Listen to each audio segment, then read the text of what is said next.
Hey, everybody, what's up? My name is Jeremy. I'm Jeff. And together we are What More Could You Want?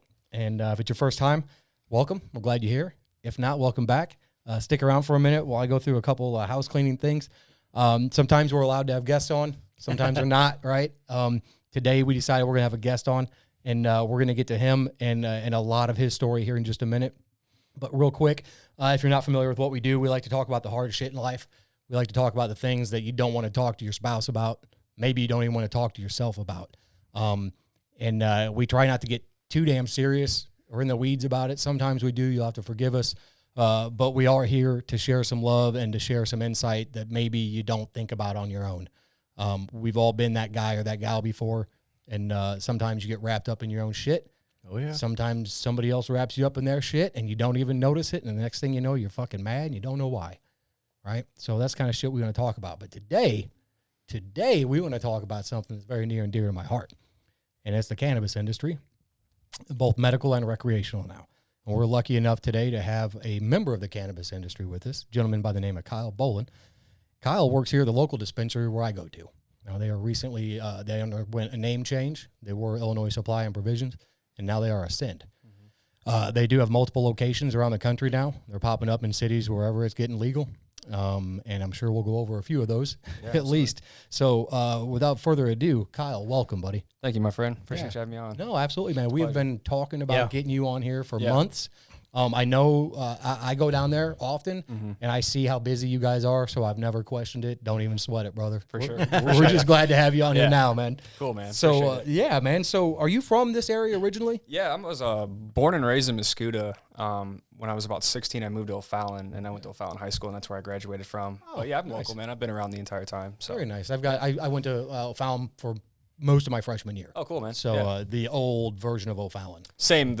My senior year, the following year, they had the freshman campus, so it was kind of like, I'm kind of glad I didn't get to do that because I think it takes the whole purpose away of like high school and everything like that. Totally, so Separate from you're literally just a freshman campus. I don't know. Right. I guess everybody's a big dog For on a sure. freshman campus, right? Nobody really learns that pecking order. Exactly. Or that like, and I hate to say it like that because it sounds like I'm being an old timer, but I guess what I mean by that is just the process that you go through to grow up is not one where you're confined to only your own echo chamber. Correct. Well, you don't meet half your other classmates that could potentially be friends, teammates. I would have been lost because all my friends were 3 years ahead of me. You know, my friends were graduating every year, and I'm sitting there holding my you know what. You know. So anyway, man, from O'Fallon, all right, or from Mascoutah. Originally, yeah. And went to O'Fallon. Yep. Right on. So how long have you been with the cannabis industry? It'll be 2 years in July. So a little over, about a year and a half. So, Okay. Yeah. But from that, during that time, it's been a very quick progression for you, hasn't it?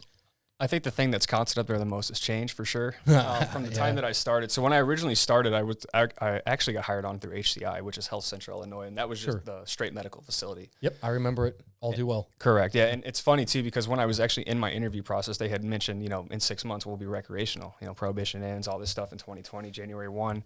And I was like, okay, cool, which I like that idea because it was kind of so small-minded in medical because I was really wanting to advance and like grow and make money and move up. Yeah, and, sure. Be a part of the culture and stuff like that. And I was actually really excited for that. And then January 1 hit, man, and it was just, balls to the wall. Like it was madness. I stayed away, dude. I stayed away. Those first couple, I don't remember what it was because my in-laws and my brother-in-law live in Council, and so like even here today, I passed on the highway, and it was.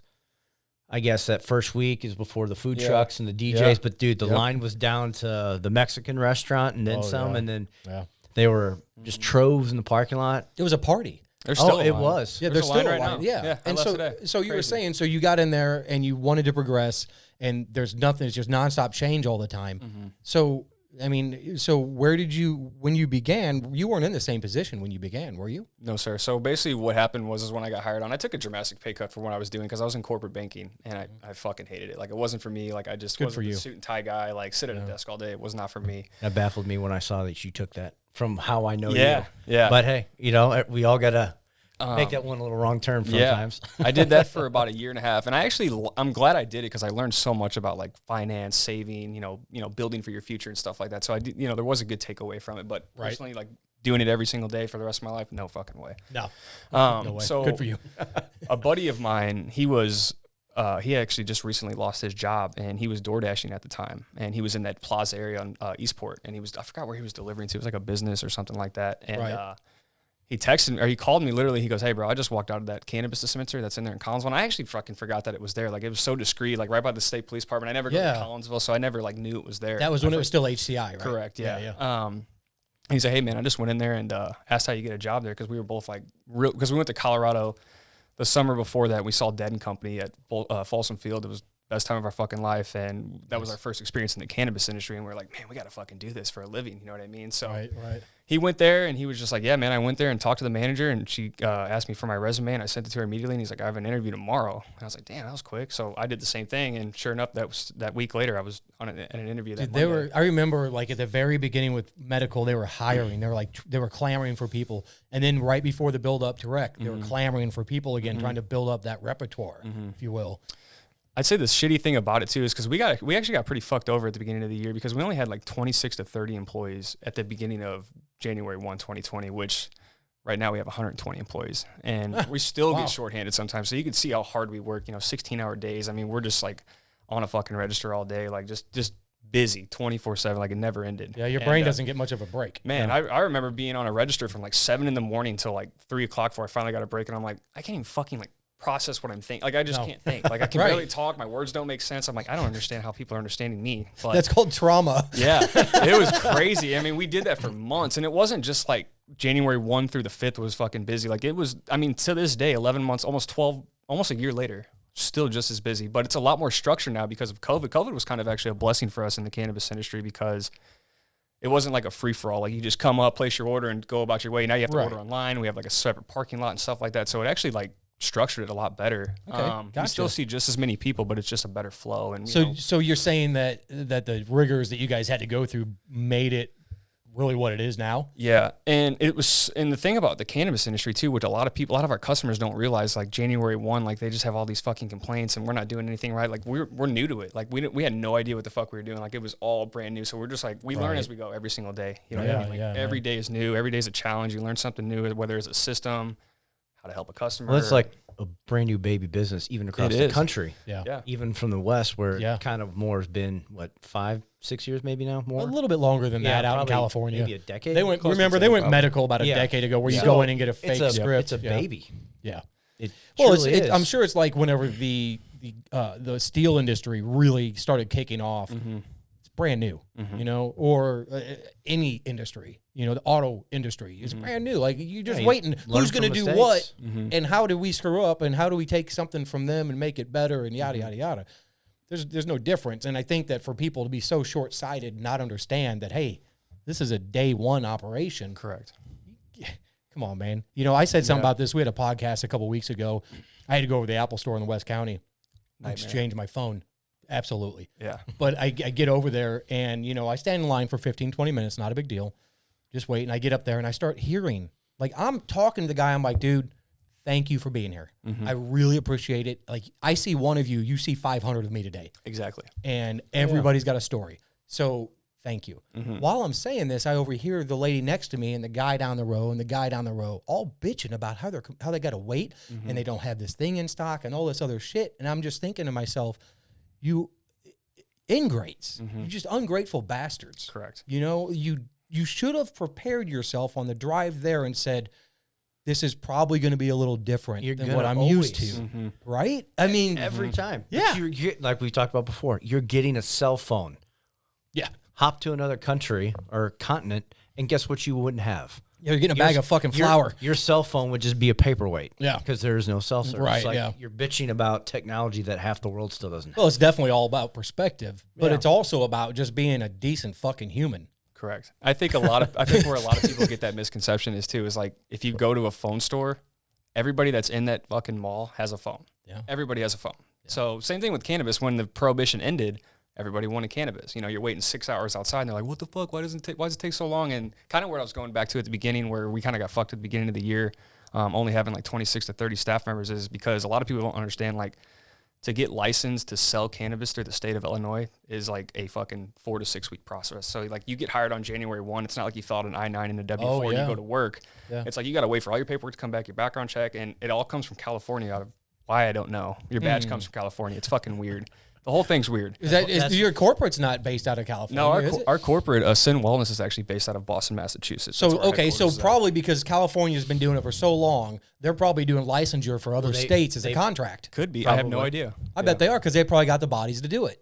Yeah. Anyway. Yeah. And then it gets shipped to the Illinois Department of Public Health headquarters, wherever that is, I believe in Springfield, and then they got to ship it to us and stuff like that. So it literally takes 4 to 6 weeks once you get the offer letter to even start. Yeah. So we had to hire all these fucking people like January or December 30th, December 31st, and like hoping they would be starting in like 2 weeks, and a lot of them didn't even start till the end of February. So we got screwed, man. It was crazy. So you had, not only did you have the volume of people, you just didn't have the staff. We didn't have the bodies, man. Yeah. Did anything prepare? Have you ever worked anywhere or been in any situation that prepared you for something like that? No, because I don't think that.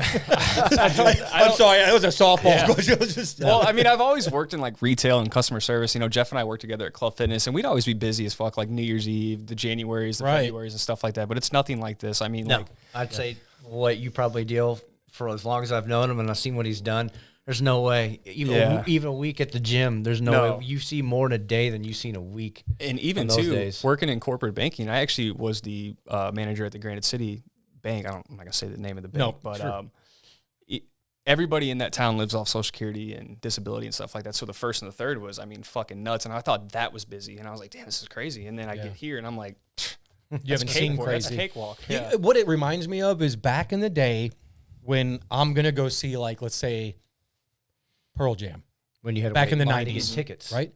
I'm standing out in the rain at fucking Macy's at the mall, and there's 500 people behind me. Yeah. And there's 50 people in front of me, and I've been there since 5 a.m. It's Black Friday. That's what it looked like. And it's like that every fucking day. Every day. I was shocked today. Every day. Because I'm like, okay, it's obviously when you guys hear this, it'll be next week, but it's New Year's Eve, New Year this week. So, okay, I get that, but it's like, it's Tuesday in my head. Yeah. I'm not thinking the holiday. And even last week when I came over, it was still past before. I'm like, what the hell? Oh, it's Christmas. Everyone was, okay. Makes sense. But I drive here every Tuesday, and every Tuesday there's a flipping line out. And then now if it's closer to the 1st, it makes way more sense, or 15th. Yeah. Well, but it's just, you should be happy that when you get here, there's not a fucking line. It's crazy, man. Like, we're gonna play that game now. I don't know, man. Like, literally nothing can prepare you for it. And the thing about us too is our location is kind of like a fucking gold mine if you think about it. Like, because our Springfield location, even January 1 and stuff, they were nowhere near as busy as we were. I mean, we serve all of St. Louis, like everybody from, everywhere and anywhere in Missouri, 5 hours away, 5 minutes away. It doesn't help. Well, it does help. But you guys are at a crossroads of one of the biggest drug running routes in the country. And by drugs, I mean cocaine, heroin, shit like that. Yeah. 55, 70, baby. That's all day long. North, south, doesn't matter. Yeah. And that's kind of like, because our new location, we're actually opening a second location in Fairview Heights, but it will be a recreational only facility. And that's going to be in Fairview Heights. It's the old Babies R Us right there in the plaza by Goodwill. Holy and cow, stuff like that's that. what that is? Way. I thought that was going to be a gym. I was thinking it was Club Fitness on the blue. Oh, they already have they have the paintings and stuff. So it's all rec. Oh my God, that place is huge. Well, and the thing about that too is a lot of people were like, well, why can't we have medical there and stuff like that? The state of Illinois is actually handing out so many medical licenses, so that's why. Yeah. It wasn't because we chose I think it's a good thing. That gives the medical people one place. Correct. 50,000 square feet. Probably bigger than that. Massive. It's huge, dude. Massive. At first, I thought you said been in there Toys since- R Us, which is like a playground. Well, I got turned into a gym. That's why I did thought the other building, I'm like, It's Planet Fitness now, isn't it? Yeah. And that's like, Oh, it's is the it? same Okay. color. I'm like, that's Club Fitness's blue. I bet it's going to be a gym. Yeah. No, man. Way off. Dispensary. Even better. Amazing, dude. Even Good, better. good, good. Yeah, and those are hot Awesome. spots too, man. Like those, our owner is very intelligent about where he gets his locations and stuff like that. Right off the highway, there's billboards. I mean, you can just take a quick exit. Dude, get you right are back on. right across from the mall. Absolutely. Best Buy. There's some restaurant that. My biggest smart. fear is parking, because we already have that problem now. Obviously, the dispensary we go to is a lot smaller, and even still with the parking there's going to be limited spaces. And because Burlington and those other places, they're not going to want to let Fuck no. overflow, dude. They're going to be sharp on that that's shit. going to be my fear. Yeah. Of what'll happen there. Are you going to be moving over there? I hope so. Yeah. I hope so. I applied for the general manager position for that opening and Oh, stuff very like that. cool, Yeah, man. so Good. should have an interview soon, but Well, we'll keep throwing some prayers Yeah, out for and sure, sending man. some good vibes Yeah, your dude. way, man. Yeah. For sure. But I love the industry, man. It is a crazy game, and it's always evolving. Every day changes. Like, I mean, literally everything is. I mean, you go into work and it will not be like it was yesterday. Yeah. It might be in the same sense as like repetitiveness as like sales, customers, and stuff like that. But like the challenges you face and stuff like that, it's insane, man. Well, I'm going to tell you right now, You guys, I've been into enough cannabis dispensaries out west and here to know that the one here is the perfect blend to me of convenience, aesthetics, because you want to feel good when you go in, right? Sure. And availability. I can't say that for other dispensaries, especially with the volume, because I can still walk into your store and get a gram cartridge of a THC or CBD oil on almost any given day. It wasn't like that for a long time. I mean, you might come in and have 4 cartridges to pick from. Yeah. But now there's so much candy in the candy store. And the availability, or I guess now the requirement to order online so you don't have to go and window shop. Dude, it's amazing. It's proven perfect for somebody that battles with anxiety and other like crowd type of shit. It's perfect for me, dude. Oh, it's fucking outstanding. Well, so well done to whoever's doing that. Yeah. Well, the thing is about that, man, is like at the beginning of the year, the supply versus the demand in the state was, I mean, there was no comparison. So I remember in the middle of January, we had to limit people to 1/8 per purchase because we just didn't have the supply. But so our motto was to serve as many people as we possibly could versus one person coming in and buying, everything up at the same time. You know what I mean? So Yeah, we had to limit stuff, and the shortage was crazy, and all the cultivators in Illinois have geared up in the last, obviously, 12 months, and they're expanding their buildings, they're getting bigger ones, or getting other facilities and stuff like that. So now there's no shortage at all. We actually have too much. That's the problem. Sure, man. I got you. I totally get that. Not like we don't have the land to grow in the state. Right. Yeah, man. So is everything in there mostly grown in Illinois, or is some of it come out of state? Everything is grown in Illinois. You cannot cross anything over state lines that would be considered illegal. So that'd be a federal. That's a federal offense at that point. Still, yeah, that's true. Yeah, okay. The minute you stand on that river. So every state you go into is your states.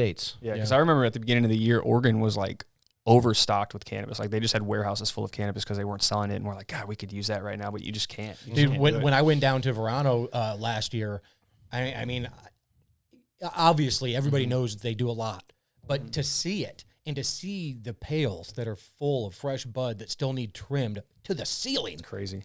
And that ceiling's 20 foot tall. Yeah. And it's not one stack. You go, oh, and we still don't have enough? Oh, sweet Jesus. Yeah. Like crazy. But an amazing side effect of all of this is that I think it weeds out the people that just wanted to have fun and try it and understand it legally. I think that most of them have gotten out of their system. The people that use it as medicine, and we go every week or every other week, and it's like picking up a prescription so you can sleep or so you don't have chronic back pain or whatever, it makes it a little easier for us. Correct. Not to take it away from other people that want to use it, but I still see the medical side of it as the backbone. Absolutely. Yeah. I love the medical side of it. Yeah. I was actually really passionate about it. And then obviously, the retail side of it came into effect, and I just had to like kind of flip how I thought, because it's, as a manager there, you have to be focused on every single department, every moving part and stuff like that. But I remember working the medical side and just the stories and the anecdotal experiences from all the patients and stuff like that. And the people that had terminal cancer, and they're like, yeah, you only have 6 months to live. 2 years later, they're still coming in and shopping. I fucking love that. Dude, that's awesome. I got a feeling, maybe it's a good one or a bad one, I don't know.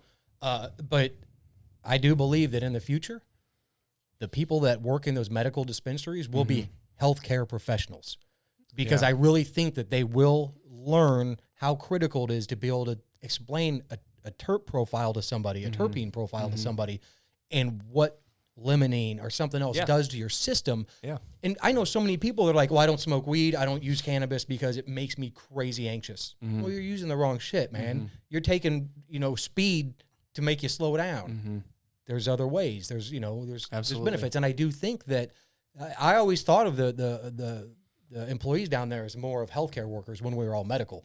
It just felt that way. You had the conversations about symptoms. You had the conversation about what I can do to fight sedation but prevent pain. It was that was more of a conversation that I had about my pain and the way I was going to fix me than I'd ever had with a doctor or a surgeon. Sure. Ever. I believe it. Yeah. I got told one time real quick, just to throw this out there, that I should look on Google about some of my symptoms by a captain in the Air Force.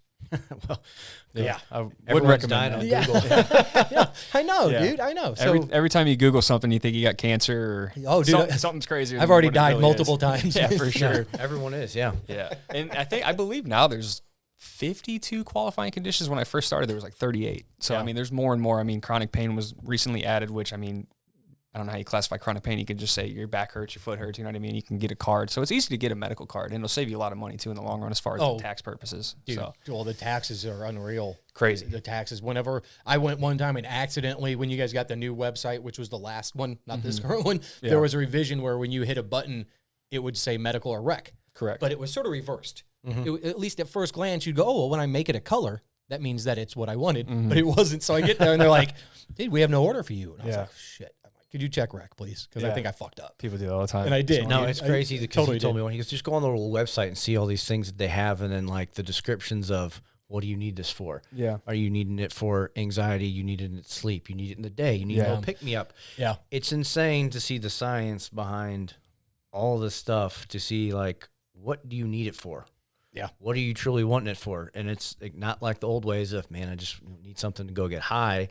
It is truly a purpose of, how can it help me? See, I'm curious now, because now we take, let's say, psilocybin mushrooms and compare it to cannabis and say, well, does this have multiple things in it that do multiple things for people? Sure. Because we didn't know that about cannabis for the longest time. So what's next on that list? No, more is it states have mushrooms? opened their Is it doors to DMT? Is it, what is it? And I don't know. It's exciting to me. I know that. I actually know a couple people that microdose mushrooms, not daily, but like a couple times a week and stuff like that. A very small amount, but the feedback that I get is pretty awesome. I've never done it personally. It's changed my life. Yeah, man. It's changed my life. Yeah, it's changed my life in a way that doesn't mean if I don't use it, it doesn't still affect me. Correct. Because it makes changes. It doesn't cover. Right. It doesn't sit on the surface. It actually makes mental and physical changes. Sure. Physiological changes. Everyone that talks about it, I've never done either. It's, you hear in the podcast from numerous people, it's like therapy, going to see your therapist, and, oh, a new door got unlocked today. And basically that's what I get from you every time you tell me. Because every time you've done it, and then we got some new story, and you're like, oh, this, and then now it's like an awakening, but it's therapy every time to you, because you get both. You get the good and the bad of it. Cool, I unlocked this, which is good. Now I got to deal with it. I also unlocked the bad, which something I've been maybe masking, which I got to address. When you open that door, that Pandora's box, if you will, of letting go of everything, whether it's cannabis or mushrooms or LSD or whatever, you better be ready for what it brings with it, because it's going to bring a whole lot of great, and it might bring a whole lot of, you got some work to do, and it starts right now, and you're about ready to get scared to death, probably because you need to. And I really think that the medicine, referring to psilocybin mushrooms, it gives you what you really need. Like, you may not know it, you may not like it, but it gives you what you need. Whereas I think with cannabis, it's a little different. It's like, okay, I know what I need. Yeah. And I'm going to use it for that.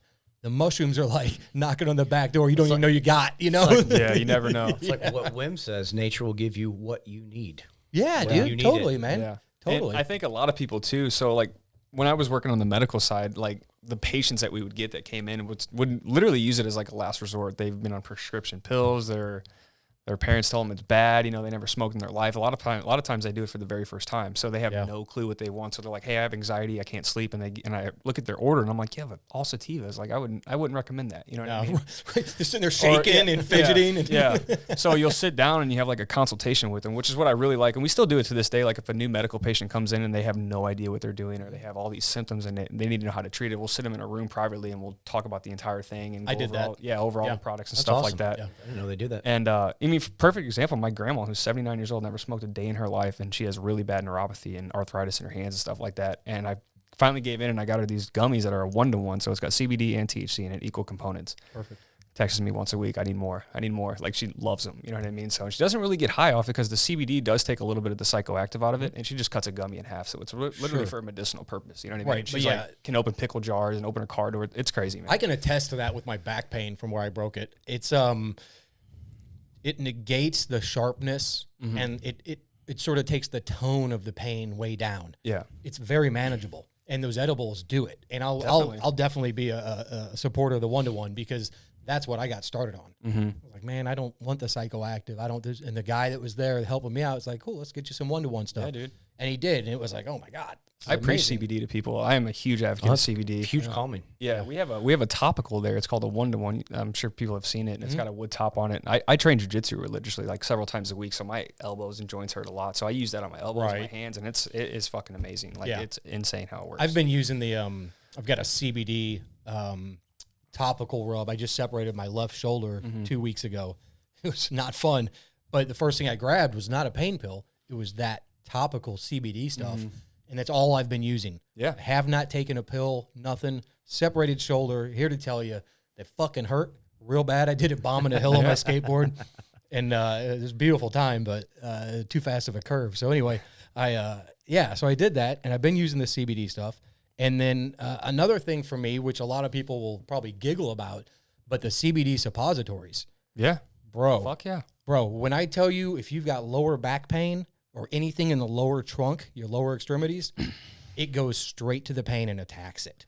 It really does. The women at our store buy those the most because it really helps with, like, you know, their time of the month and their lady problems and stuff like that with their cramps and inflammation in the lower end. And they take one of those, man, they're like, it's gone completely. It's fucking crazy. It is crazy. It's crazy. It's like snake oil. It reminds me of my product that we sell with Barrel Brands. You use it for 50 different things. It's shit you don't even think about. Fucking guy uses it conditioning boots and shit. Yeah. Oh yeah, it works. It's fucking outstanding. Absolutely. But it sounds like the same thing. It's like, man, this can't be the miracle cure that everybody says it is. If you don't know, you don't know. And you got to try it. That's the same thing when I first tried CBD. I asked a guy at work, he had a bunch, and he's like, dude, I'll bring you some gummies. And he's like, don't be like one of the coworkers. He goes, don't be one of them, just take the handful. Yeah. 1 or 2, man.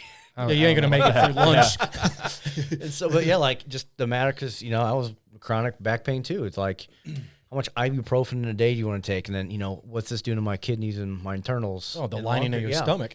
Yeah. You don't partake at all, do you? I have, yeah. Oh, right on. Yeah. Good. I was wondering if he was going to answer that honestly or not. Yeah, for sure. I have, yeah. Yeah, but he's not like you or I. He's dabbled a little bit, you know. But you know, we talked a little bit there. I think you were out doing some camping or something really cool and chill.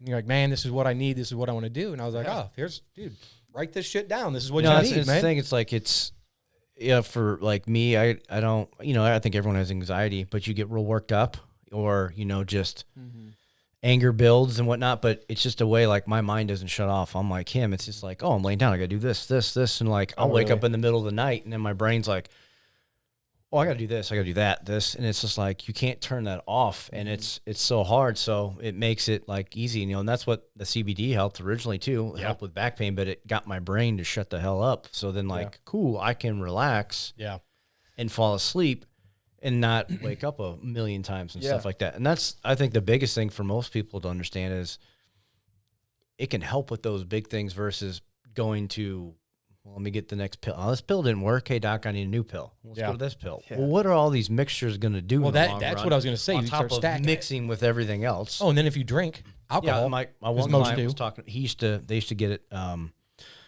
gummies for his mother-in-law. She had severe pain and basically had pain management. And she was doing like morphine and Vicodin daily because she was on her last leg, and like, we can't do this. She can't even function. She walk, you know, her kids walk in the room, his wife, and it's like, they don't even know. And that's what she was doing. And it allowed her to function cognitively enough to go, oh, hey, my daughter's here, or the grandkids are here. Because I've seen my grandparents, you know, when they were alive and had surgeries, people on morphine, they're funny videos online, but they can't function.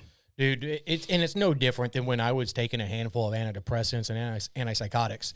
Dude, I was a fucking a fat, spongy shell of myself. I couldn't do anything but eat food and lay around. I was fucking miserable. You're not yourself. No, it turns you into something different. And these parents that just fucking shove that shit down their kids' throats and then bitch about people who smoke weed or use fucking mushrooms or some other hallucinogenic, come on. I love the stories of the kids who have like seizures, and stuff, and how the THC's helped doing the oils and all that kind of stuff. And Epilepsy and seizures are a huge one for ours. That's probably one of the first things that got on the radar for cannabis was the prevention of seizures and it was like AIDS, epilepsy, PTSD was a big one. PTSD is still a big one. We have tons of veterans. Yeah, for What's sure. up? Yeah, we have tons of veterans. Like it's insane. I hate that label, but I can't run from it. It's there. It's been there. And that shit helps me. Yeah, and to chime on the opioid thing too is a lot of people don't understand too in the state of Illinois, and I'm sure most states are like this. I haven't looked into it, but we have what's called an OPP program, which is a opioid pilot program. So like, for example, if you go to a doctor, let's say you get in a severe car wreck and you like fuck your spine up, your back, shoulder, whatever, and you got to take these prescriptions for like 3 months, 2 months, whatever it takes. So you can get an OPP program, and you can come into the store and you can shop for 3 months, 2 months, however long the extension was for your prescription of pills, so you can switch that out and do cannabis, which is fucking sweet. No questions asked, just cross over. You're done. Yeah, you just fill out your basic information, name, all that stuff, and then we'll put you in the system, and you're a patient for 2 to 3 months, and then most people after that, they just continue to renew it. You know, right? What I mean? They become a patient, medical patient. Yeah. I mean, I have a lady. There's a lady there that was literally on 14 different opioids, and she's down to 1. You know what I mean? Just because of cannabis. Dude, they gave me. That's what's up. They gave me. Yeah, it's badass. I love that. 2 different opioid prescriptions after having my implant in the front and all other teeth removed. And I'm like, you can't. Yeah. Seriously? Yeah. I just had teeth. I've had knee surgery, hernia surgery, and I didn't get half of the stuff. Yeah, literally. I broke my hand training one time, split this bone in half. They call it the boxer's fracture. And they were going to give me this huge bottle of like, I forget what it was, like Vicodins or something like that. And I was like, I don't want any of it. They're like, you're not going to take anything? And I told them what I did. And they're like, all right, cool. You know what I mean? I was like, I don't need that. Don't go to a pain management clinic. Yeah. They'll kick you out if you're part of the cannabis program. They did that to me. It's crazy. Yeah. But only after they stuck me in the spine 9 times, 3 times on 3 occasions, which is way more than they should have, for a pain block or a nerve block. It never worked. It got worse. It got worse. It got worse. Until finally, they're like, well, if you do, you're going to have to take urinalysis. And I was like, you know what, you guys, I'm done with you. Shove it. And there's a part of me that would love to go lawyer up and sue the fuck out of them. Sure. Just because I know what they did. It's in writing. I've got all my records on disc. And to hear them talk so derogatory about the cannabis industry to my face when I'm telling them, I need to try something else. This isn't working. They see it as a business threat versus the true nature of what they're in business to do is to help people. 100%. And I think, bear with me here, but I think the reason why you start seeing these opioids where you get maybe tooth work or dental work or something that's not quite as bad as what you've had before is because I think they're having a harder time shoving them on just like, not the majority, but a lot of people are starting to be like, I don't think so. Nowadays, for sure. And they're like, well, no. Oh, you got a boo-boo? Here's some fucking Oxycontin. There you go. I mean, go eat 5 of these a day. I got a huge bottle. That was one of them. I can't remember the other, what they gave me, but Oxycontin was one of them. I'm like, oh my God. Dude, it's so dangerous, man, because it does trigger all of the right things in your brain to make you feel good. It's crazy. But what happens when you don't have that? Yeah. It's just like when you're a fucking boozer and you're on the sauce your whole life. That minute you don't have it. But it's the world of business, and I think at that Scary. time, well, now they're not pushing as much because they're getting sued. Yeah. But I think it was, how many scripts can you write of this? Then no different than all this COVID madness. Cool. You've done 1,000 tests this week. Oh, and you got 80% are positive. Here's more money to you. Yeah. It's just more money. It's all a money game. Yeah. Unfortunately, they're clashing when the medical industry should really be, doctor, science, doctor, science. Cool. Let's go together here and see what is working and what's not. When one doesn't beget the other and one starts to disprove a lot of the other, the first thing you do is panic as a company or as a person. You panic, medical you freak out. It's science. Yep. It should always be, you're going to figure out what works. And obviously, opioids aren't working. They cause bigger problems. Yeah, they block pain and can make you feel great, but it's not helping. Yeah, so does heroin. Temporary fix. Yep. Heroin does that too. I mean, fuck. Well, That's I know a big-ass problem too. I know a person personally very dear and well that are on like 5 different medications, and it's like, they go to the doctor every month and it's like, oh, I have depression. It's like, okay, here's Zoloft. It's like, oh, you work 16 hours a day. Here's some Adderall on top of that. Oh, you have anxiety. Here's this, here's that. But not once do they ever say like, hey, do you work out? Do you exercise? Like, are you taking vitamin C, vitamin D? Do you get sunlight? Like anything like that. They don't ask that at all. It's like, because I've asked them like, do they ever ask you that? And they're like, no, not once. I'm like, that's fucking crazy. Because it kills me. By a pill. And one of the first questions should be, what's your home life like? Correct. Do you have adequate space? Correct. Do you get out and walk every day? Yep. Do you see the sunlight? Like, Like these are basic things that we should be asking people, right? yeah. And then knowing damn well every time they go to the doctor's office, they get heavier and heavier. You know what I mean? It's never once like anything like that. It's just like, oh, here's more medication. It's exactly. And It's fucking nuts. When I lost weight on meds, because I had to fast. There was nothing else I could do but fast, because food in, I kept every calorie. Yeah. No matter what. Yeah. Well, it didn't help that I was sedentary, right? But I think that when you have, when you have things that make you happy and make you feel good, and somebody tells you what makes you happy is no good, first thing you're going to do is retort like all humans do now. Fuck you. Right. Blah, blah, blah. Fuck you. You're gonna You don't know argue me. your stance. So as a company and as an industry, it's people that all feel that way, I would imagine. Oh, So the problem isn't so much that it's now gone beyond, is this product good for us or not? We know it's not. The problem now is, how long are you going to fucking fight that bad fight for this shit? Yeah. And I say you as whoever the fuck is leading that charge, you know, just a thought. Anyway, anyway, man, I go on all day about that. And the shit, most but- fucked up thing is too, is a lot of people don't understand like what it looks like when you try to get off stuff like that. Like when you're on so many different medications for over a year, 6 months, 2 years, you know what I mean? And it's a fucking dark place, man. It's You want a scary. story? You want a story? Sure, go ahead. All right, man. I've heard some fucked up ones. Bro, Yeah. Okay, so I go to the VA and I get Yeah. put on lithium. What was the other one? The other one was, I'll think of it. It's the most evil fucking drug I've ever taken. I can't remember the name of it. I will. They put me on these meds, and I got infinitely worse. Sure. So they increased the meds.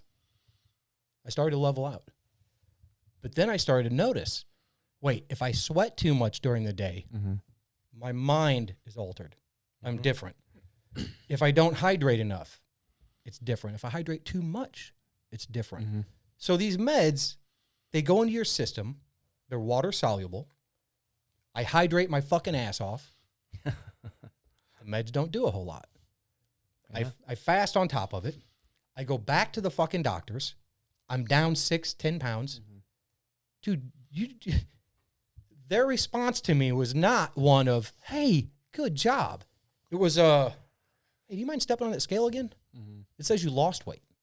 are you broke? How fucking horrible is that? That as a caretaker, as a healthcare provider, your first inclination is to know that that person is going to be more fat than they were last time they were here. Correct. Fuck, man. It fucking makes me so angry, dude. Because the dichotomy between that and what you and your people do, it's like nature versus grace, bro. Right. It's grace in the cannabis industry, and over here it's nature just fucking killing each other. I'm sorry. It's corrupt. It's corrupt, man. Fucking It's crazy. It's so fucked up. corrupt, dude. Yep. And, you know, and the problem is we can talk about it and we can get people excited about it and they want to talk about it. I'm afraid that until somebody goes and does something drastic somewhere, there ain't shit going to be done. No, You it know, won't be. there ain't shit done until we lose a bunch of people to COVID. There ain't shit done until we lose a bunch of people in a terrorist attack. We are a knee-jerk fucking society. Correct. And so the first knee-jerk response to cannabis was, fuck no. Right. That's a fucking drug. We ain't doing that shit. Knee-jerk reaction. Yeah, but the more places that keep experimenting and all these states that have opened up and got grants and leeway to, do work with mushrooms Yeah. and all that kind of stuff and psychotropics. Right. It's just, Dude. So, well, it was big in the 50s. Now we're 60s. essential. You Yeah. know what I mean? Right. We're It's It's essential. just Right, more yeah. people. But look, I bet if you go to like big universities, I bet even like, our local big medical ones over there, I guarantee you there are programs over there that they are doing testing yeah. with marijuana in some Oh, of shape course. or form. And have been for a long time. But now they're applying Right. it to different things. Correct. And now you probably in the next couple of years, you want to go to the medical industry. Oh, what are you going into? I'm going in to become a doctorate of cannabis or, what, it'll be Yeah. some title, but you will be a specialist in prescribing, I could see that. And that's where I was going with earlier about yeah, having like- people there basically in scrubs. That's know how what it I was mean? at the beginning of the year. Yes, it was. Yeah, I before remember. all Yeah. the recreational took over. Yeah. Yeah, I remember that. And there's actually a new class. SWIC just actually started a new class. It's how to cultivate, like growing cannabis and stuff like that. It's a new class at SWIC that I actually want to take. You know So what I for mean? those of you that don't know, that's Southwestern Illinois College is what we're talking about. Yep, Can Bowlin, you Illinois. legally grow in Illinois? Yeah, Like so you're many a- plants. If you're a patient, yeah, you can grow up to 5 plants, but I'll tell you right now, everybody grows weed, man. Yeah. Everybody's growing. Oh, dude, if you don't have a fucking grow tent. Well, I know in Colorado. Not me personally. I'm not into it. Right. I know I'll in let it Colorado, I think even the regular citizen can have 2, and I can't remember when that. I had to write a paper back when I was in school, and that's what I chose. Oh, well, we only had so many topics. Yeah. So I chose, Gotcha. This was way before. There was 5 states with it legal at the time. Yeah. But I chose, and Colorado was my focus school. They put most of the info out. Oh, They fuck didn't yeah, care. dude. Yeah. They're Yeah. happy to share their story. So I'd like to grow. I really would like to grow because I know that with the limitations that we have, even just a few plants, for me, that would be enough on a continuous You could cycle. have 5 plants. They're all going to produce 2.5 ounces. Absolutely. So, That's more than enough for fuck me. yeah. I mean, 1 would be enough. Jesus Christ, yes. Yeah. So Unless you're making edibles and tinctures and RSO oil and stuff right, like that. you got a so. lot of waste, I guess. Yep. Yeah. Now I do want to try that, and so far what I've seen is that the tents, depending on your size, are a really good way to go. Absolutely. And I mean, it keeps it in one area. It's out of sight, out of mind. Come down here in a couple of weeks, and the whole TV, big screen's gonna be gone. And there it is. Gonna be in Right the through back through that door over there. It's in the back room. What a lot of people don't understand about growing is too. Is I personally probably will never do it unless I just literally work like 20 hours a week because there's a lot of maintenance that goes into it, especially if you're growing in something like that. Like you gotta pay attention to it and watch it daily, water it, and all that stuff. And I just don't have the time for it, man. Just busy. Yeah. See, somebody that works from home, It's a child. Perfect. Yeah. you know what I mean? Is Yeah. why not? It's Yeah. like, oh, I've got a calendar reminder today. I got to go Yeah. down and check lights, turn them Yeah. on, turn them off, whatever. Yep. But for me, I want to do that so that I can control the exact terpene profile Sure. and plant style that I bring into my body. Hell yeah. You know, it's not because I want to get cheap. It's just because I want the shit that I know works for me, Well, man. I bet that'll become a thing in the future. It's no different than, now getting, like we talked about, getting so deep into getting your blood drawn, looking at your DNA. What do you need to eat? What Yeah, man. specifically? I bet there will come a time where they will pull your blood, look at your DNA, and they will design a plant specifically to your needs. I don't doubt it. They'll make some crazy strain that, you got this, this, and this. Cool. We're going to do this, and this will give you everything you need. Have at it. Yeah. You will have custom. I could totally probably see that, man. grown medicine. You should write a book about that now. You should start so it. it prefaces So the industry. Kyle, you need to write a book on that since that's my just thought process. I don't understand any of that though. Like Yeah. half the words you say, I'm sitting here going, you guys probably should explain what the fuck that means. Oh, it's funny. Like I'll explain something to a customer. And I'm like, yeah, the terpene profile. This is fucking beautiful. Blah blah. I'm like, what the hell is that? And a lot of people don't understand what a terpene is. So a terpene is like the entourage effect of I don't cannabis. either. That's what I was like. He said it earlier. I was like, what the fuck does that mean? Gives it the smell, gives it the taste, all that shit. Terpenes are Yeah. what it's about Yeah. for sure. And they affect you differently. So Everybody. some of them make you ramp up a little bit. Some sort of bring you down. Some have more of a body high, like a sedative feel. Like for me, my strain of choice is Blue Dream. Yeah. And Blue Dream for me is just one that it's perfect. It And doesn't make me happy. It Yeah. doesn't make me sad. It doesn't make me like unanxious. It makes everything sort of calm. I love that strain too because a lot of people don't know that Blue Dream is actually for like migraines and headaches. So like when people tell me they have migraines and headaches, I'm like, perfect. I got something for you. Right here, brother. Yeah, man. I've got a reoccurring headache at the base of my spine or base of my skull on this left side. It won't go away. Yeah. And it's my wife will ask me every day, hey, how's your headache going? Or how you doing? I'm like, oh, in some pain, Yeah, I'm in a for little sure. bit of pain. But that Blue Dream, whenever I can find it, boy, It works every time. it's It's perfect. It's lit, and I really do like it. Yeah. Oh, I remember that other drug that I was on was Seroquel, Oh, okay. which I recently got off of, and it took me a year to get off of it. So what I wanted to talk about earlier, and I didn't get to, is when you're on these meds, you don't just go, well, I'm done. Yeah. Because your body is going to fucking freak out. Your body is now used to not producing the serotonin or the dopamine. It Craves it. It doesn't do any of those things. And it's like a withdrawal, alcoholic or a heroin addict. I had headaches out of this world.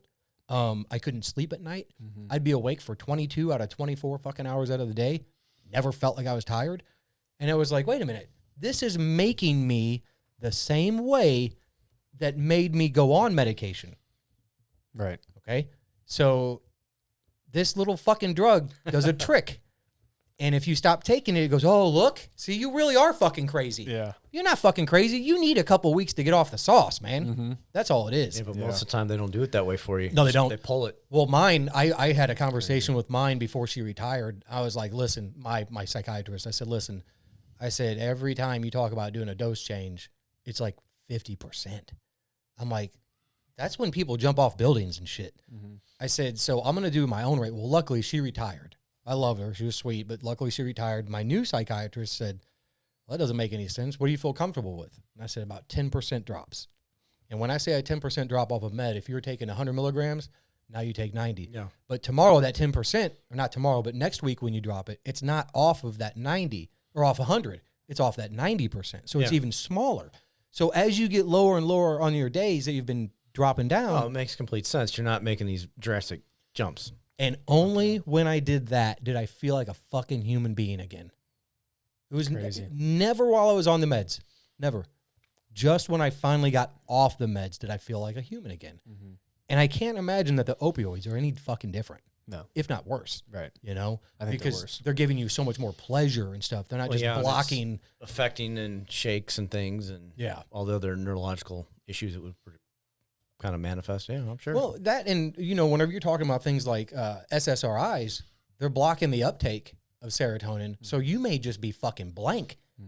Seriously, and that's where I was for a long time. A lot of people. Yeah, well, you're just like, you want to go out tonight? No. You just I'm like good. a zombie. Yeah. Like you've seen people tell these stories of others on those. Yeah. And you don't even realize it, but slowly the text messages stop coming in. Mm-hmm. The phone calls stop coming in. And you're just like, why don't I have any friends?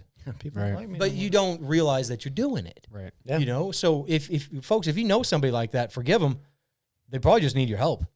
I mean, really, they probably just need some help, especially if you know people are trying to come off these god-awful fucking pills. Right. You know? But I think that as you go on, if you stay with this, which I hope you do, because you seem to be a compassionate person, which Absolutely. I think is job one for cannabis, be compassionate. I think that we're in for a really fun ride. I agree. Before the podcast, I was talking about how like a lot of people with the big money and big investment groups come in to get their hands in it.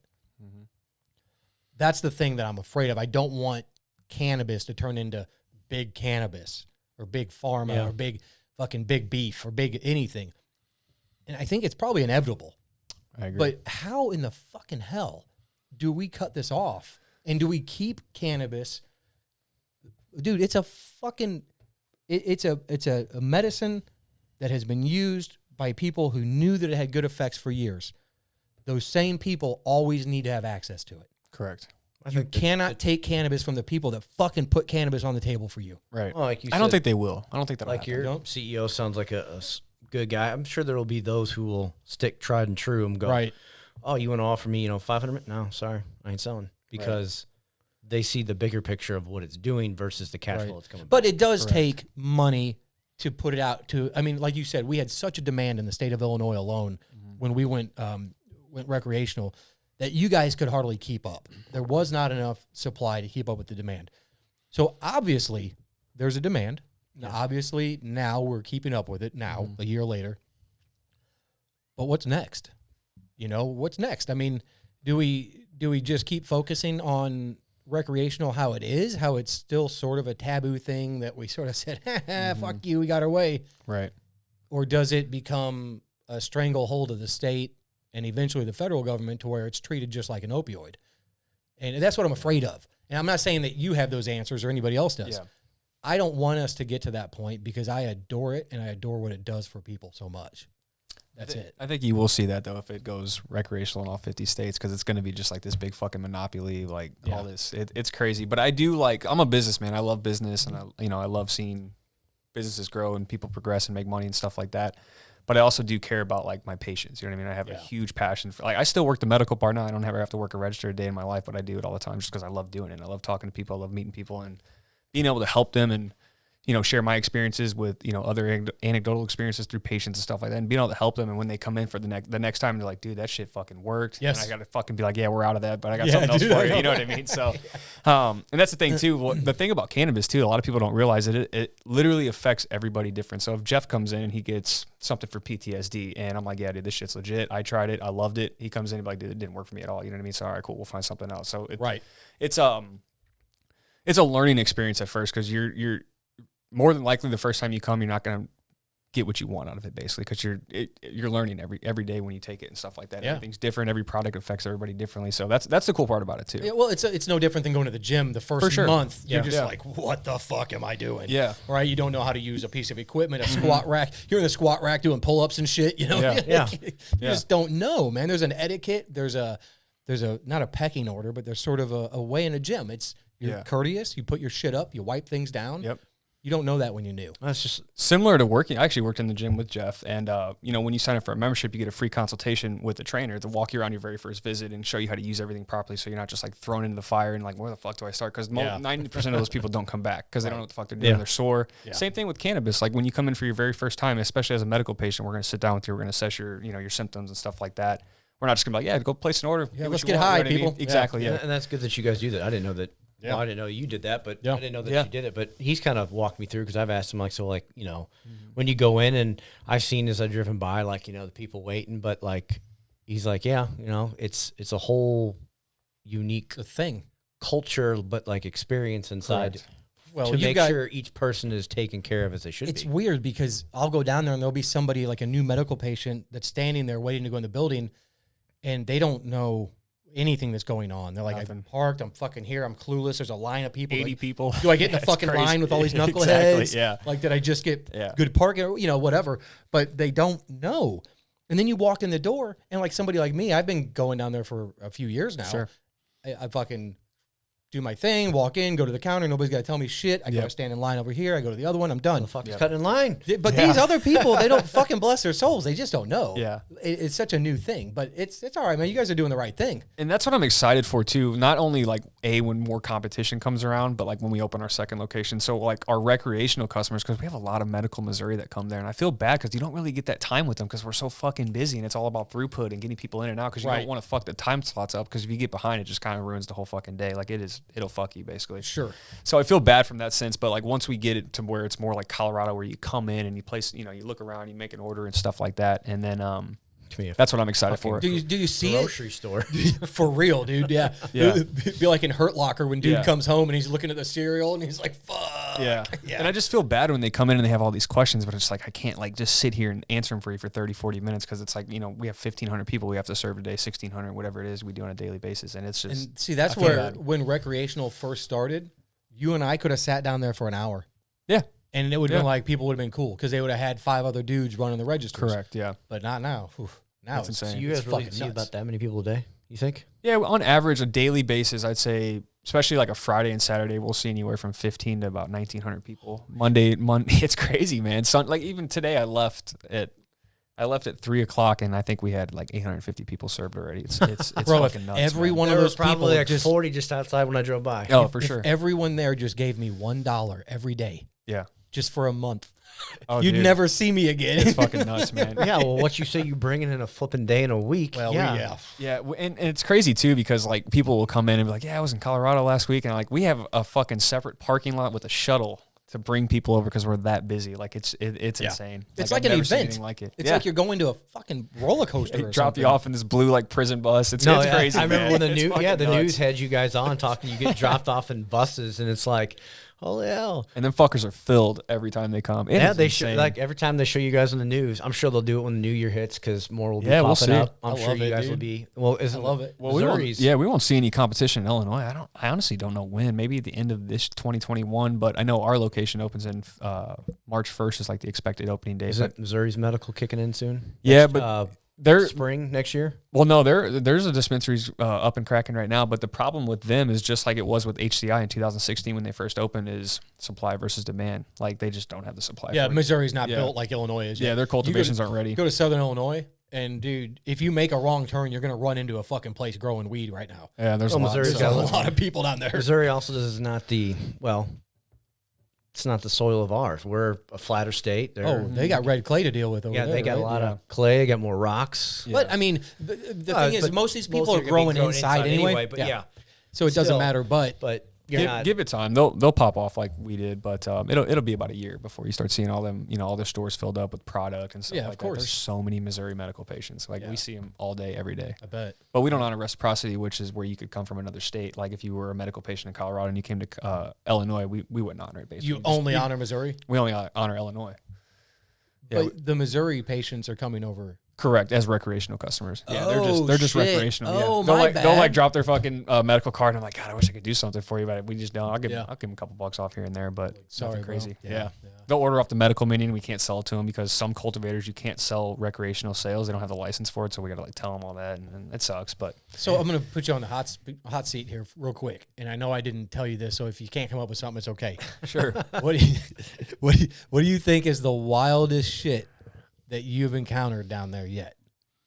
Man, I mean, that you can talk about. I got a funny story actually. So I was working on this Sunday morning, and this fucking guy comes in, and he is, I mean, if he's not on something normal, like, yeah, I don't know what to tell you. He's just fucked in the head, but comes in. So we have a front entrance where everybody checks in, scans their IDs and stuff like that, and then they exit out of a Sallyport door. Right. I'm sure you've seen. Yeah. And he was standing right there waiting to come in.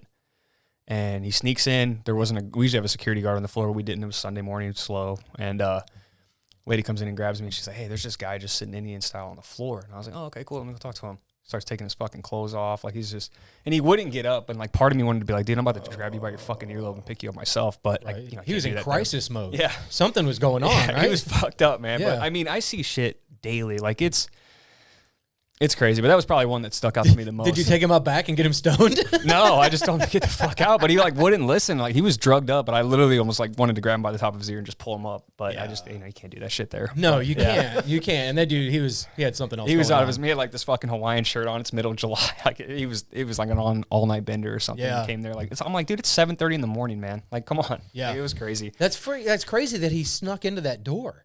Yeah. You Well, just usually there's a waited- guard standing there, but like I Yeah. said, it was so early in the morning. Everybody's getting ready, getting coffee, getting the morning going and stuff like that. So we weren't there yet. But the thing that surprises me the most is how entitled people are. Mm-hmm. And, you mean, you're selling cannabis. Yeah, you would think everybody's in good spirits and stuff like that. But there's some fucking assholes that come up there, man, and they're just fucking entitled. So They're what do you think? Like, what's the worst experience that you've had with that? No names, obviously, Sure. no people, but I'm curious because you're right. That is that should be a holy place for people. Yeah.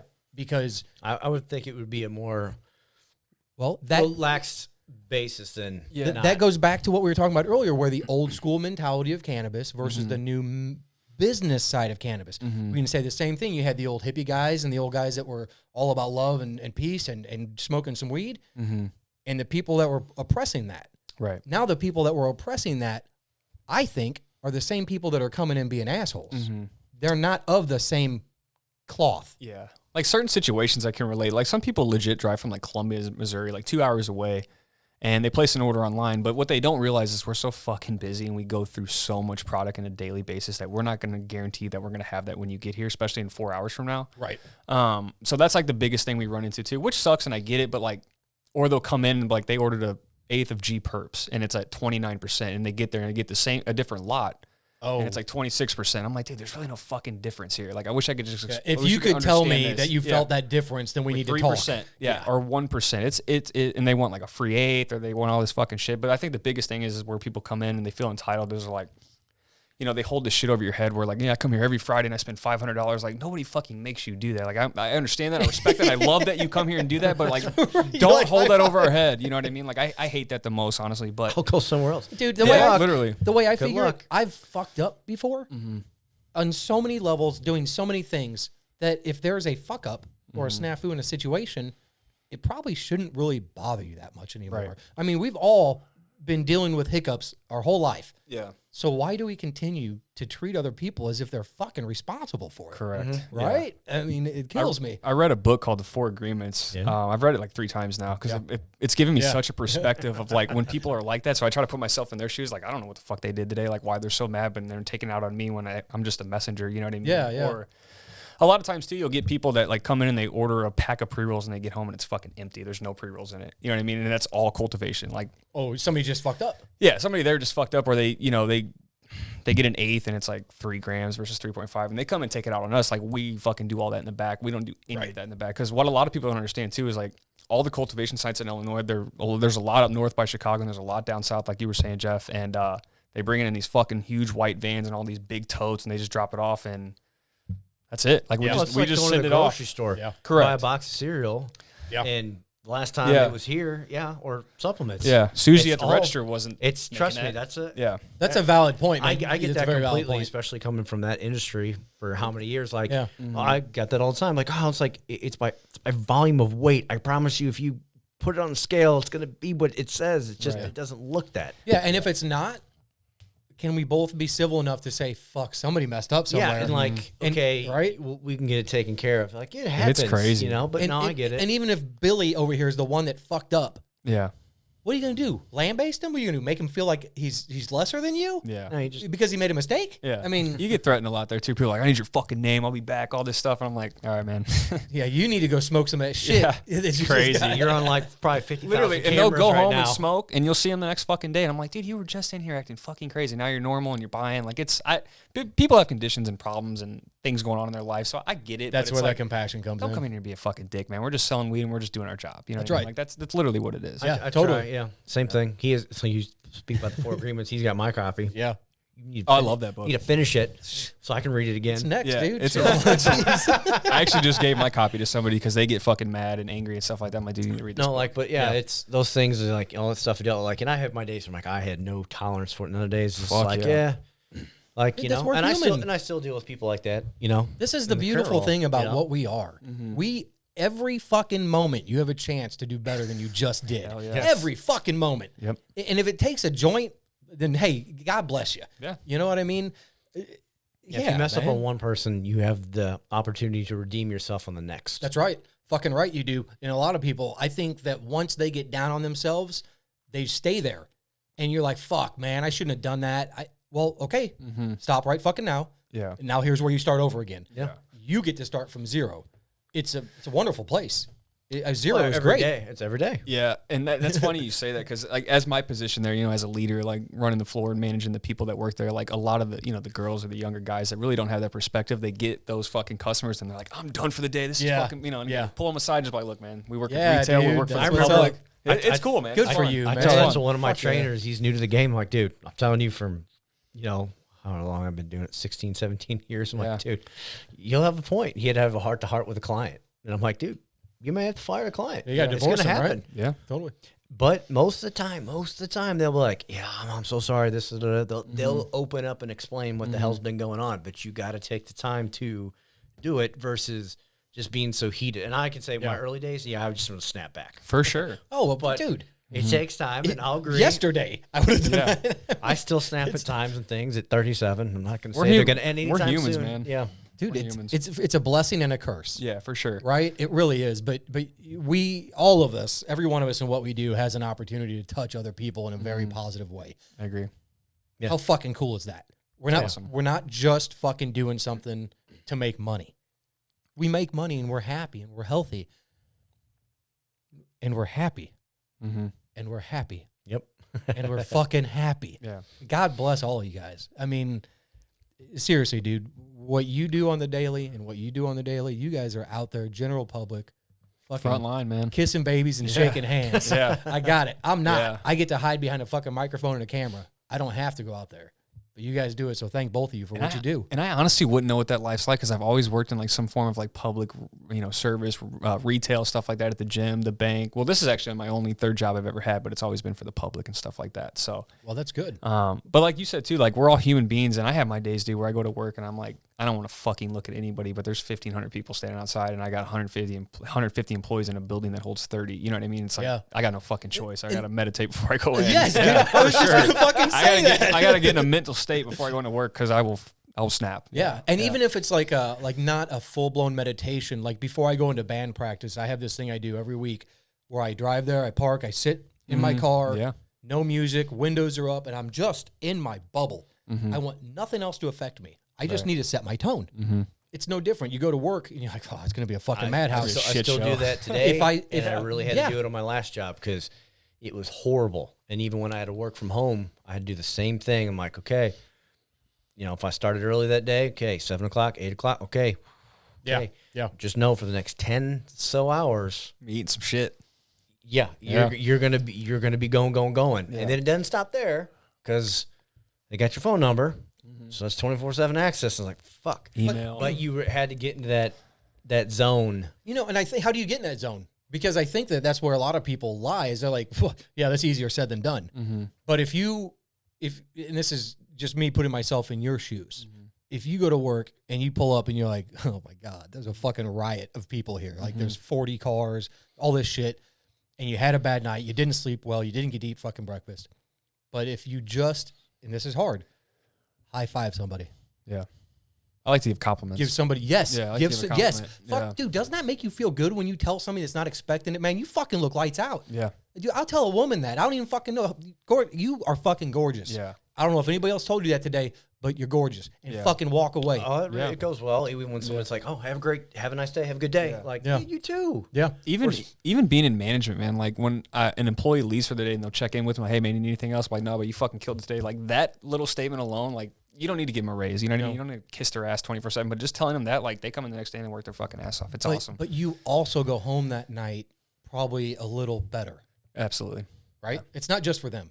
Yeah. Because that does something for us. For sure. And that's really my point. In doing things for other people, we are in turn doing things for us. Well, yeah, and you're probably treating your staff better than you treat the customers, as most good businesses do. Yeah. If you treat them phenomenal, Yeah. So they will do way better Yeah. than to the customer, and then it's an overall phenomenal experience. But when you put the customer way above the pedestal of your employees, it becomes a shit show because then your employees feel like they're fucking nothing. Yeah. So in this industry, I actually have it like in 3 categories. I have compliance first, because in the state of Illinois, without compliance, you don't have a fucking business. Like if you break that code one time, you can get shut down for however long they feel like it. They can fine you. Like there's so much that are behind the scenes with the state that a lot of people don't realize. And then employees and then customers. That's how I look at it. So, Sure, man.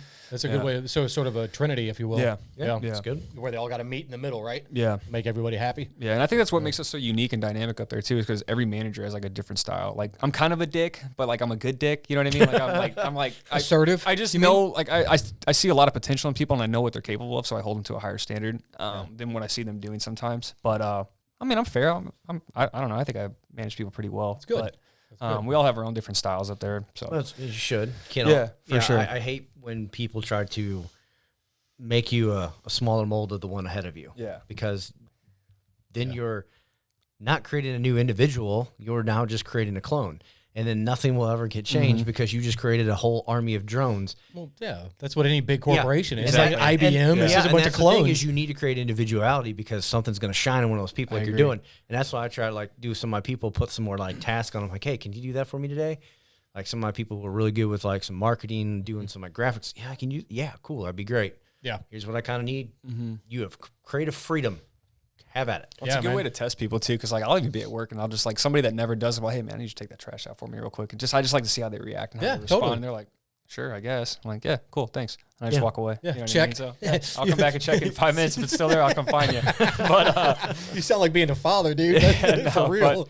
But it's interesting too, though, man. It's hard because sometimes like when you have those days where you don't want to fucking talk to anybody or look anybody in the face, like you have to when you work there, and like you know you have 100 people that are in that building that look up to you and like want to take your job and learn from you and stuff like that. So you have to be on your A game every single day. It's hard. It's hard sometimes, for sure. Yeah, but you're in a good position because you have to be assertive. You have to be a leader. You have to maintain some semblance of control, right? Absolutely. And I don't mean control like with an iron fist. I just mean you're hurting kittens all the time. For sure. Right? Yep. And like you don't want to get fucking clawed up every day. Yeah. And you have to put yourself in other people's perspective too. Like there's some people that I would consider like a sheep mentality, and like I'll hear their excuses and their reasonings. I'm just like, you're talking to the wrong guy. Like, I'm sorry, I don't have any sympathy for you. Like, back to it. You know what I mean? There's another place down the road. You can talk to them. Maybe they'll take your shit. Yeah. It's for funny, real, man. It's fun though. It's a good time. So what do you think? So talking about compassion, talking about leading with love like that,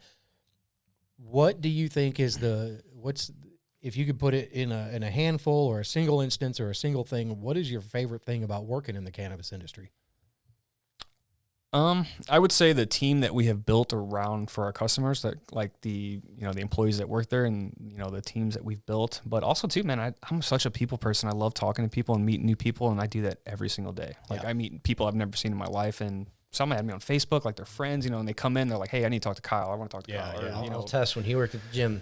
The dude walked the damn floor. Yeah, talk like to everybody. Yeah, I'll stand in that line on the floor and I just talk to everybody, and I just direct them to the register and stuff like that. I just like talking to people, man. It's fun. Yeah. That's why I like the I'd job. be the opposite. No, I understand I that. could take some people for a while. Hey, where'd Jeff go? He gone. Yeah. Not like gone. Literally, We've got employees like that. like trust dude, me. like my job. Like I'll be out and I'll talk to a lot of the the members and things, and all of a sudden, where'd Jeff? Just got to go to his office. Gone. Jeff We took a break.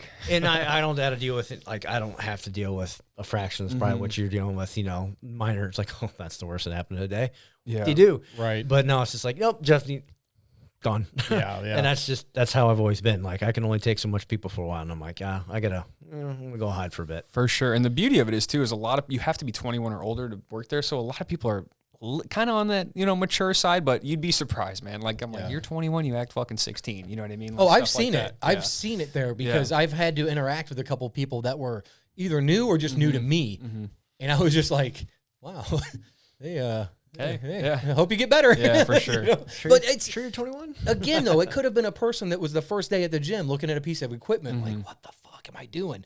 Because when I walk in, it could easily be overwhelming, the amount of people. Absolutely. You're like, oh my God. I So I imagine, get it, dude. but- If you're not coming, because there's nothing you can ever compare you've come to see that. Nothing. I would say the only thing is you had to work in a hospital ER to be with what's going on now, Like the to see volume. the volume of Or like Black Friday retail or Yeah, something. yeah, That's a that's- somewhat shit comparison. that's gone. But it's every day. That's gonna be gone. Daily. Yeah, Yeah. you see Black Friday every single day. Yeah.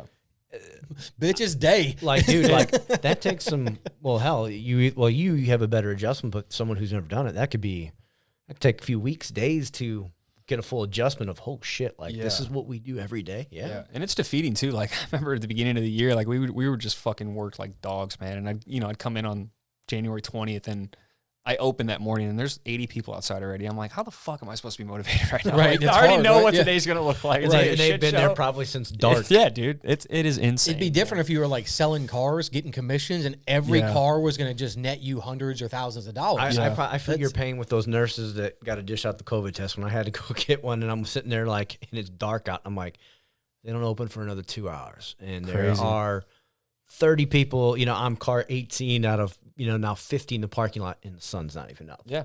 Yeah, and all you can do is just sit there on your phone or with a book or something and do nothing. Yeah, but see those people that they're diehard for whatever they're coming in there for. But yeah, It would just amaze me. Like it'd be fucking snowing or pouring down rain, and there's a line 4 miles long, and nobody's left. I'm like, unbelievable. Yeah. And we didn't even have product at the time. We were selling 1/8. You're Right. you're at a limit. One edible, 1/8. Like, and people, it was crazy. Yeah, I remember. I'm glad it didn't have to get like that for the recreational folks. Yeah. That was, but I mean, we were like 1 to 100. Like Well, for yeah. every fucking Oh, rec for patient, sure. there were, or every rec, Yeah. or 100 recs, there was one medical. So Yeah. it was a little different. But so where do you think, do you think that the cannabis industry has another opportunity to blossom something new or some new idea or some new way of doing things for the customers? Because Yeah. do you think, I mean, you think there's something that my friend and I actually wanted to get into is like a delivery business, like delivering the products to the patient so they don't have to leave their house. They don't have to go to the store when there's 300 people. We're working on it right DoorDash, now. right? Correct. Yeah. Weed Dash. But, yeah. I like Yeah, it. I yeah. like it. So him and I are working with a guy right now who's actually an investor, and hopefully within the next like 2 to 3 years. Oh, Yeah, because my end goal in life is to work for myself. Like I don't want to work for anybody. good. But, Good for you. I do enjoy what I do, and I get up every day, and I love going to my job. So it really doesn't matter to me whether I stay with this industry type of thing and do it myself or just work for somebody else. But I do have the passion for it. So That's good, man. I can hear it. And I'm glad that I know, like, whenever I asked you, like, what the best part about working in your industry is, you said something very poignant. You didn't say a fucking thing about cannabis. no, You talked about the team around them, the people, right? yeah, man. And that's something that I think that if you worked in a shit factory where all you did was shovel shit all day, if you're with some good people, yeah, man, I can have a hell of a time with Fuck you yeah. dudes. Like, we go shovel some shit, turn on some music. Fuck yeah. I'll have a good fucking time. yeah. But that takes a certain kind of person, not better or worse. Mm-hmm. Just a certain kind of person that says, okay, I can do anything for a while. Yeah. I can fucking do anything for a day. I can do anything for a week. That I'll go back to military for me. That's what did it for me. I can do anything for 3 fucking months. I can do anything for 90 days. I can do anything for 6 months. I can do anything for 3 fucking years. It kept that, like, I'm just going to have fun no matter what the fuck I do. Right. It was very easy to go back to that. So I hear that, and I applaud you for that, because I think that if I was running an operation where I was needing to have a manager or somebody run the show, it'd be a guy like you. Well, that's I mean, I would be that's I would what be I would lucky. expect if Thank I you. was interviewing you. Yeah. that I would want that to be some of the first things you hear out of the mouth. Yeah. I would be very lucky. And as long as I've known you, I know that's the true case. Because the same thing when you worked at the gym, the same thing you said, like, you know, because I got trained him for a while bit too. And it's those things of like, you hear it in his voice, like, oh, yeah, people, this is that. And yeah. It's the thing. You're doing it for the right reasons. You did it to me. So I know it's not bullshit.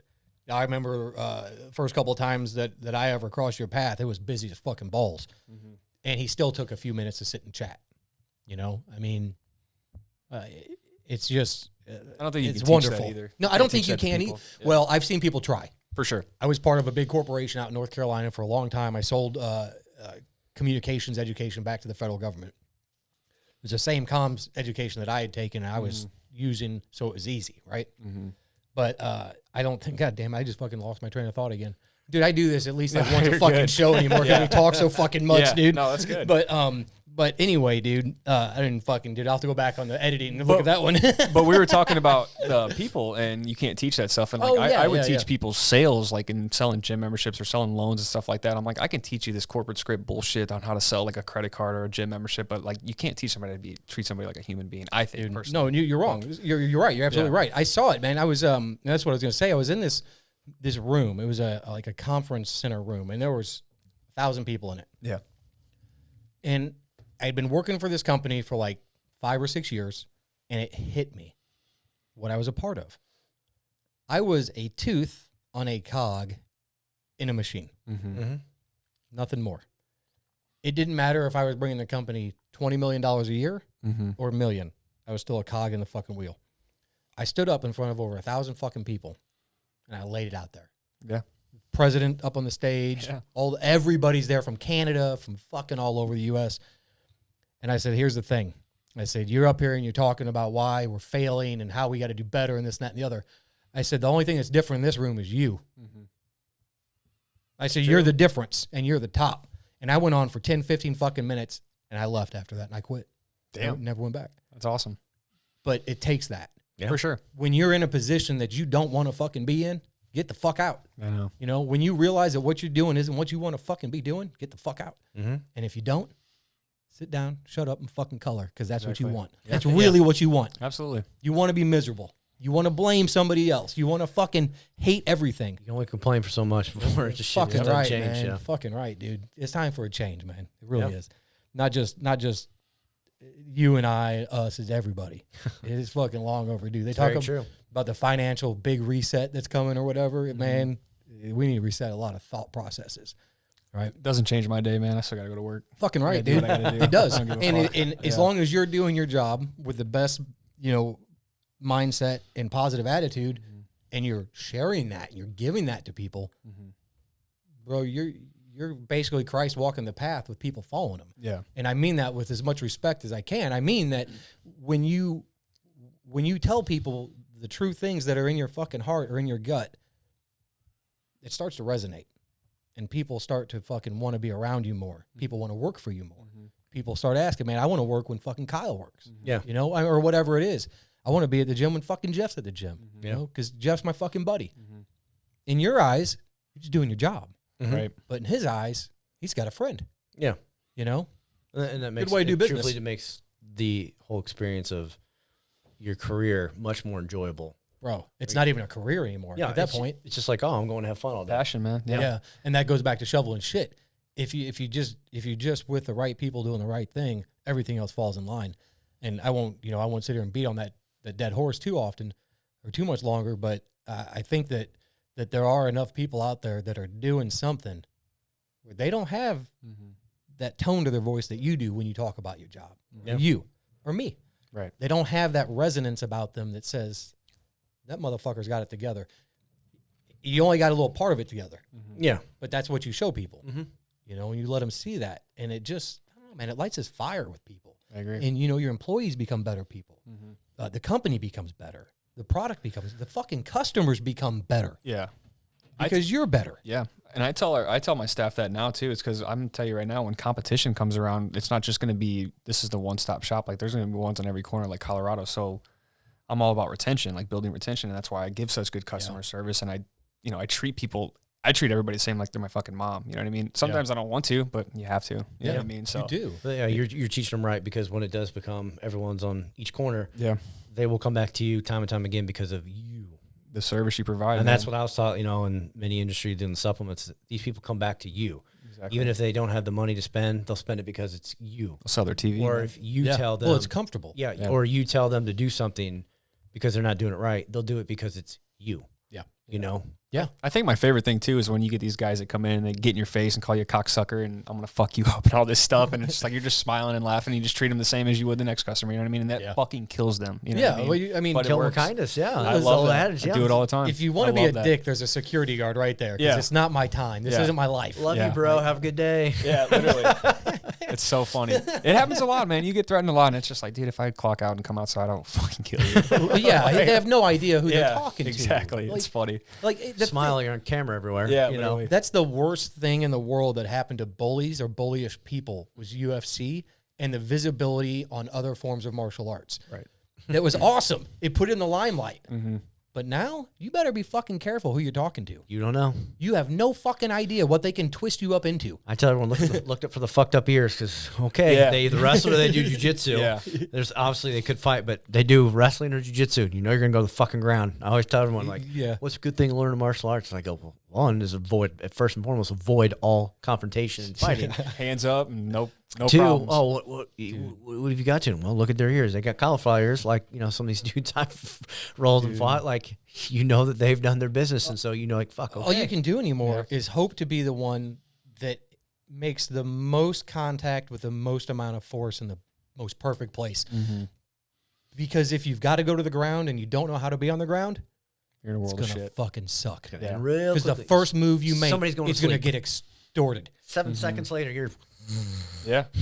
Or you get lucky and you get those guys that are very well trained and they just fucking pin you down until somebody gets there, to like a cop or a security guard and stuff like that. That's what I would do. Yes, totally. Yeah, that's a very respectful and very, very good thing to do. A true martial artist would do that, I think. But I mean, I train with guys that look like fucking 120-pound geeks, but they're badass brown belts, and they will fucking work your ass. You know what Technical I mean? fucking Little guys nerdy train with IT us, guys, like, this or little doctors. This little Crazy. dude Dave, Wash U student. We had a lot of those guys from Wash U and SLU, and like Yeah. they just wanted to Yeah. train. Yeah. This little dude Dave, man, was so quick, and he wanted to spar, and he never wanted to fight, but he did the full MMA route, just did all the training. Tiny little dude, but God, he was so quick, and I'm like, I'm fast. This dude's 10 times faster than me. Yeah. Right, It's right, like, right. motherfucker, Well, God, you how see did those- he get me? It's Yeah. like, but no, I'll admit, I've been out of that game too long. Like, I come in, I'll have my basics, but it's like, I'm going to go to my back, I'm going to put you in my guard, and I'm going to try and survive. Yeah. Until I hear clap, clap, or a bell go off. 'Cause Right. Yeah. That's Why not my not? world. Yeah, it's not. Right. It's just like it's not your world to be standing there nose to nose with some dickhead Right. just because he's not happy about a purchase or Get something. you to the ground as fast as possible. That's that's the way to do it. Yeah. Yeah. Well, I mean, and that was it. That was my point. It was just like you really have to be very bold these days to think that you have an advantage on anyone. No. Anyone. Even if it's just the concealed carry laws. Dude, you don't know if they're going to get scared of you and pull a gun and shoot you out of pure fear. Even now, like we talked about, like in driving, it's like somebody was like riding my ass this morning. I'm like trying to look, and I'm like, I think it's a lady. Sizing them up. Yeah. Well, no, I'm trying to look because, like, they got so close that I couldn't even tell guy, girl. I'm like, what Oh, the yeah, because hell? you're in your truck, too. Yeah, I can't. I'm like, they're in a little. I'm like, what the. I'm like, okay, and then finally we get to 2 lanes, and like, I'm like, all right, you're late, and then you gun it. But yeah, I don't do the same thing. I'm like, I don't want someone to put some holes in my truck or wherever I'm driving, Well, because you don't know how people react. It's just like, it's just so much easier just to let it be. If somebody might have been nice to that person, genuinely kind to that person before they got in their vehicle, and they found you, which was just the next obstacle in their fucking way, it probably would have changed things. I even got over purposely so she'd have a straight shot. Yeah. As soon as there was a break into the lane, I got over, and I was like, See, if she worked for Kyle, she could have been like, I'm cool because Kyle fucking gets it. Yeah. He's- Well, yeah, that's funny story. There's a story about that too. But the book kind of opened my eyes with stuff like that too, because like that person that's riding your ass could be having a baby. Or Yeah, their you don't dad know. just died You don't or something. know. You have no idea, or they're just being a fucking dick. More than likely, that's probably what it is. But They were lo and behold. So I got to pass Memorial. I guess it's east out there in Belleville every day. That's where they were going. I was still far behind, but eventually I get the lights all hit. But I could see, and they were going there. So who knows what was going on? Exactly. Maybe she's late. something. You have but no idea. I have no idea. But you went to the hospital. I'm just like, And it's not your place to worry most of the time or I don't police care. it either. Like, I used to get so fed up. Like, that's what drive me nuts driving to St. Louis. Like, so I'm like, on the way home, these people, like, it's like the Autobahn on 55 or 44. It's like, what are you doing? I try my best to just be like, you know what? It's not if you want to come up my ass, that's fine. As soon as I get over, I will. Nothing more than that anymore, dude. I'll move over. I don't even look over at them when they pass. Nah, Keep fuck- straight. yeah, I don't give a but fuck. I'm in you, meditative man. state when I drive. I put on a good podcast and Yeah. it just cruise. Same way here. Like, lo and behold, like, you text me and I'm like, oh, Kyle, cool, on the way, cool. You text me, cool, Yep. boop, on the way. Oh, yeah. And then it's like, oh, lo and behold, here I'm at Jeremy's. Cool. Yeah. I'll continue the podcast when I get back in the truck. That's right, man. That's right. I wish more people would think that's simple, because it is simple. I'm not It's going a to very simple way to like think. I mean, heavy metal and rage out. Like, dude, I have a very, I very. definitely do that sometimes. I have. Well, we all do. We all You do. got those days, but it's Yeah, like yeah. for the most part, I'm like going into work. How are you? I'm phenomenal. Let's Right. go. It's like, Yeah. ooh. It's a little much, right? Yeah. Crazy. Yeah. Well, we can all get crazy, man. I do. I mean, yesterday was a hard day for me. You just have to know that no matter how hard it is, it's going to get a little bit better. We talk about this a lot. I know we do. But if you're in the vehicle and you're driving down the road and somebody's being an asshole, guess what? It's going to get better.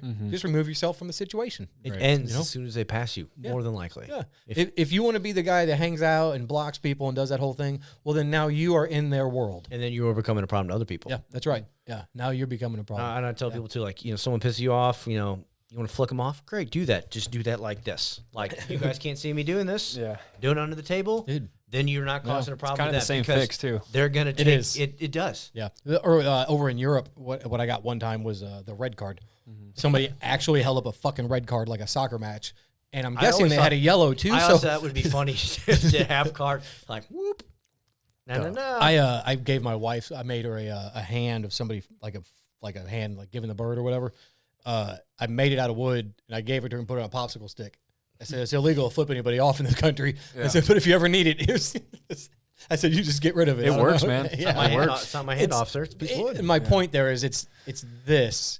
It's not the object. It's not the scenario. It's that quick fix. It's of, just this. It did this job. Yeah, man, for real. Dude, speaking of doing your job, Kyle, I couldn't be more pleased to have you on here as one of our guests, man. It's an honor, man. I appreciate it. No, likewise. The honor is all ours, man. To be able to have somebody sitting here that's as like-minded as we are.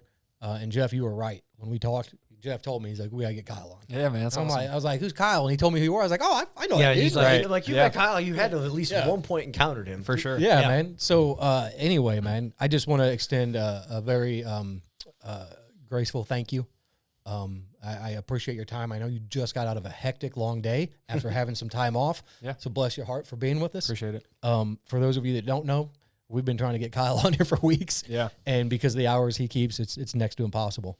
So I hope that you've had a decent time with us. Had a blast, man. I appreciate it. And you are always welcome to come back. Cool. If Yes. you ever get a day off, you just tell Jeff you come back, and we ain't got to talk shop. We can just fucking talk shit and Yeah. have fun. Talk whatever the hell we for want. sure. Yeah. You know what I mean? Yeah. But I had to get this out there because I think it's very important what you do and where you do it and who you do it for. And I hope that more people around the country start to be able to enjoy the same kind of freedom that we have with cannabis here, because I know it's not everywhere. Right. And I still can't believe that we have it Legally. legally. Shock, yes, considering our state. It's definitely yes. everywhere. But I do know that it's a cash cow, so Yep. that's why we have it, Yeah. which is cool. But we have it. You're helping people get it. You're helping people use it. You're helping to educate people, and you're helping to sort of squash the stigma that is with it in everything that you do. And while you do that, you're making a group of outstanding humans around you. Right. So, fuck, brother, keep it up, man. Absolutely. Good on you, man. Appreciate you, brother. Well Thank done. you. Hell yeah. Thank you. And with that, I think we're going to wrap it up here. Sounds good. Jeff, you got anything for our folks?